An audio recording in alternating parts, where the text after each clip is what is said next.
En 2017, les 8400 militaires ont pris d'assaut les différents axes principaux de la capitale économique Abidjan et ont occupé les villes de l'intérieur pour revendiquer les 12 millions de francs CFA promis par leur mentor Alassane Ouattara.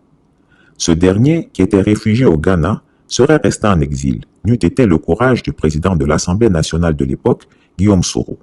Ce dernier a réussi à faire entendre raison aux mutins et les a convaincus de retourner dans leur caserne. La gendarmerie avait été sollicitée à cette période en toute discrétion pour mater dans le sang cette révolte. Cette décision assurément aurait pu envenimer les choses. Suite à des discussions tendues avec le ministère de la Défense, la présidence a accepté de verser le montant de 12 millions de francs CFA aux mutins, ensuite des 3 millions de francs CFA qui leur avaient été versés quelques années auparavant.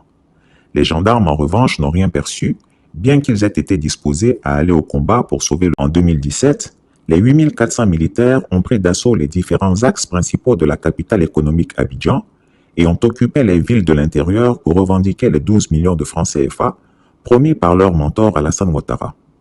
Ce dernier, qui était réfugié au Ghana, serait resté en exil, n'eût été le courage du président de l'Assemblée nationale de l'époque, Guillaume Soro.